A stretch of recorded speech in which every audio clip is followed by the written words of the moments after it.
Siapa Mandik nak bagi award kat orang? Okay, kalau korang ada pendapat korang sendiri, tinggalkan di ruangan komen. Kalau korang nak bagi anugerah korang sendiri kepada phone favourite korang, tinggalkan di ruangan komen. Lupa nak sebut. What's up guys, welcome to Depo Awards 2025, di mana kita akan bagi award kepada smartphone yang terbaik tahun ini. Okay.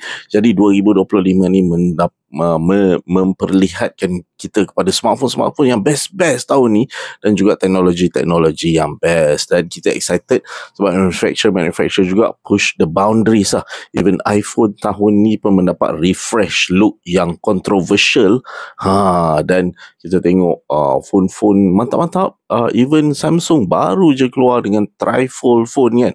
Jadi jom kita tengok phone yang best yang keluar tahun ni, yang mungkin korang boleh dapatkan awal tahun depan. Amnik nak mulakan awards ini untuk Best Battery Awards.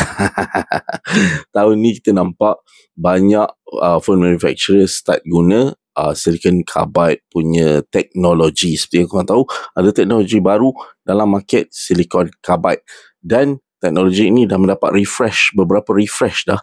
Ini dah rasanya third gen lah. Jadi silicon carbide punya tech ni memang best.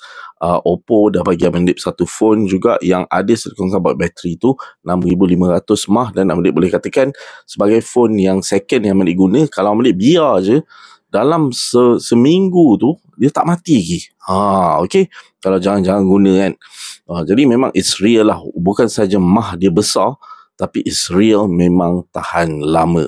Jadi the best battery phone goes to basically semua phone yang ada silicon carbide battery lah. Okay, Xiaomi 17 Pro Max, Oppo Find X9, Vivo X10, all the Chinese manufacturer yang pakai silicon carbide battery tu, it is real. Okay, jadi kalau korang nak dapatkan phone, cari yang ada silicon carbide tech. Dan kalau korang tengok mah dia besar-besar tu, basically yang tu ada teknologi baru, dan teknologi ini memang telah solve masalah isu bateri tak tahan sehari lah. Sekarang ni 2 hari pun boleh tahan. Best budget phone. Best budget phone. Okay, jadi tahun ni based on juga phone yang Amandip dapat try, ada banyak budget phone yang keluar tahun ini, tetapi ada satu je company yang bagi Amandip phone, iaitu Oppo. Dan Oppo bagi Amandip Oppo A6 Pro. Okay, jadi that award goes to Oppo A6 Pro. It's really good man, excellent phone. Tetapi phone tu tidak murah sangat. Phone tu adalah harga dia 1200. Okay, dengan 8GB RAM dan MediaTek processor 6200 macam tu. Tetapi it's a reflection of an entry-level phone, yang how good entry-level phones are. Datang dengan screen 120Hz refresh rate AMOLED. Memang phone tu memang perform, memang boleh guna sebagai content creator. Tak ada hal lah, korang boleh guna for basic content creation. Of course, kalau kita cakap pasal mid-range, kita cakap pasal flagship, you get more. Tapi untuk entry-level phone yang paling up sekali, Pro, A6 Pro, Oppo memang tune dengan color OS. Semua korang dapat all the benefits of Oppo phone yang flagship tu, tetapi pada packaging dan hardware budget lah. Dan Amandip boleh katakan lah, entry level phones tahun ini memang can keep up with basic task yang agak demanding, macam content creation. Best mid-range phone Amandip bias mesti Amandip bias. Okay, mid-range phone tahun ini seperti yang Amandip cakap juga, Oppo contact Amandip, dan dia for the launching of Oppo Reno 14, dan Amandip berpeluang review Oppo Reno 14 series tahun ini. Jadi of course I'm gonna give it to Oppo Reno 14 series. Okay, tetapi Oppo Reno 14 series ni is a reflection of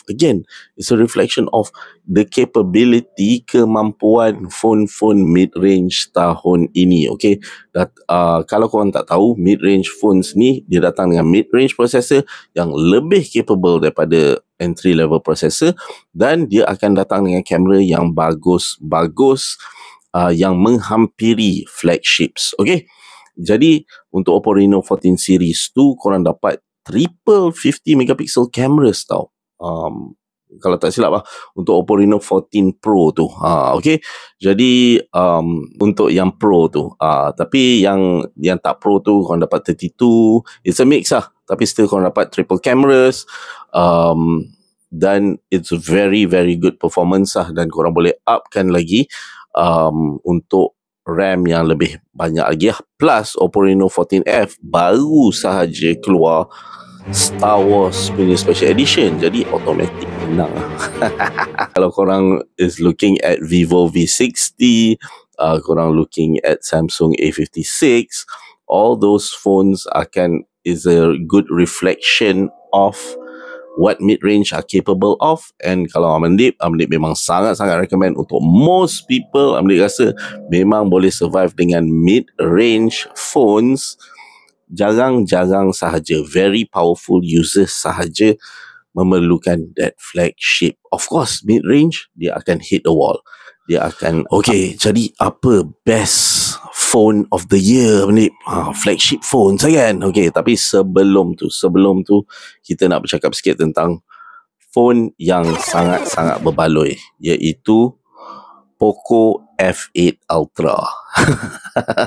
Ini adalah kategori flagship killer. Okay, sebelum ni masuk flagship, ada kategori flagship killer, dan ini juga sama kategori dengan flagship base model. Kalau korang sedang tengok pada Oppo Find X9 yang tak Pro ataupun Vivo X300 yang tak Pro, ini kategori yang lebih kurang sama, tetapi Poco F8 Ultra tu dia murah sikit dengan early bird pricing, dan korang boleh dapat Snapdragon 8 Elite Gen 5 pada harga 2,500. Itu worth the mention. Memang cun, memang berbaloi. Okay, the best cameras apa? Okay, Amdik rasa ni pendapat Amdik. Xiaomi 15 Ultra berbaloi.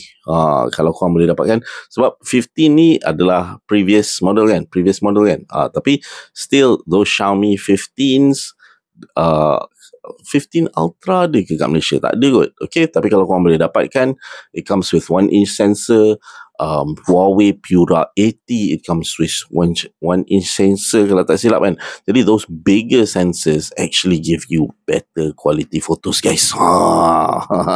Rare, very rare. Tetapi to play it safe, you cannot go wrong with any of the flagship cameras okay, any of the flagship camera memang cun, memang okay Cuma korang tengok comparison dan korang choose yang mana korang rasa berbaloi.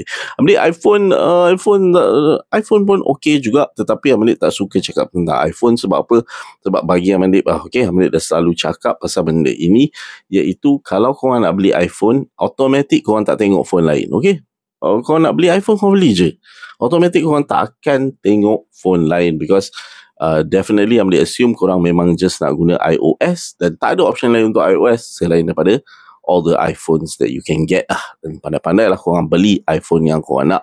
Biggest flop apa Amdik? Okay, tahun ni kita nampak juga beberapa flop dari segi maybe iPhone Air dan juga Galaxy S25 Edge. Is it a flop? Buat phone nipis, korang dapat phone nipis yang kurang functionnya. Tetapi I think the biggest flop untuk tahun 2025, I have to say is iPhone 17 Pro Max dengan dia punya scratch gate tu. Itu nobody expected. Tiba-tiba because of the change kepada aluminium tu, dia scratch and stuff. Jadi chat dia scratch ni memang kacau memang kacau. Ramai orang terganggu, ramai orang beli dan scratch, dented dan sebagainya. Sucks okay. Last kali kita pick the best smartphone of the year. Ambil tak lari daripada reviewer lain yang pick the best overall phones. Ambil pun dah cakap sebelum ini, Oppo Find X9 Pro. What? Semua Oppo.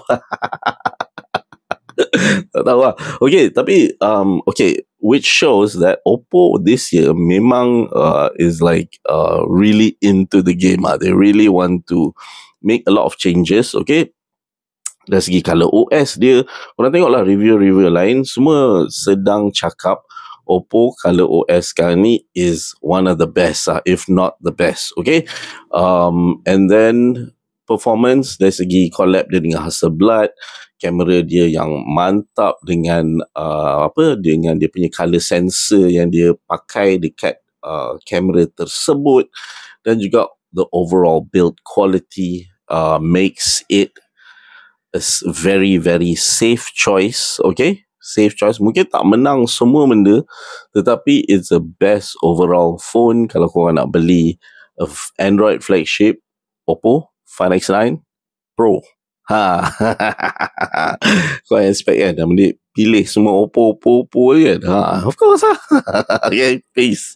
Lupa nak sebut honorable mention adalah kepada phone Red Magic.